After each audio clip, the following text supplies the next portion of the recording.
Hello everyone! For today's video mga kabis, samahan nyo nga ako sa mini vlog for the go!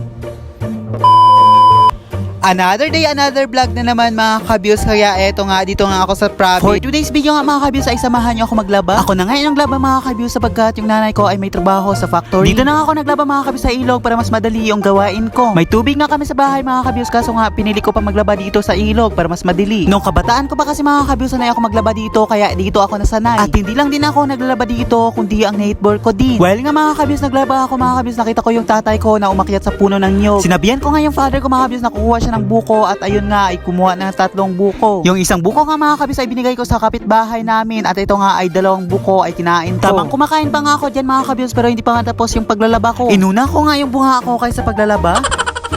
Pagkatapos ko nga kumain ng buko ay nagbalik ulit ako sa gawain ko. At ito nga yung kasama ko mga ka-views for today's video sa paglalaba. At ganito nga kaganda mga ka-views tanawin ang ilog dito sa amin. At dyan nga banda mga ka-views sa dalasan na maraming naliligo. Sa ilang oras nga ng aking paglalaba mga ka-views ayan na ay natapos na ako dyan at nagawash-wash na din. Hindi nga to madali ang paglalaba pero kinaya pa din. Gawa ng sipag at tiyaga sa paglalaba at matapos din. Kapag dito nga ako sa province mga ka-views gusto pa magstay ng matagal-tagal kaso nga hindi pwede. Hindi kasi ako pwede magtagal dito sa kapagkat ako'y nag-aral pa sa kolehiyo. Sa pag-uwi ko kasi dito mga ka-views paminsan-minsan lang kaya gusto kong sulitin. Kaya sa video ko saan ako pumunta kasi mahilig ako sa nature. Dito nga sa province mga ka-views ay simpleng pamumuhay lang kaya nagandahan ako dito. Presko nga dito at hindi mainit. So eto lang for today's video. Salamat sa panonood. Bye bye!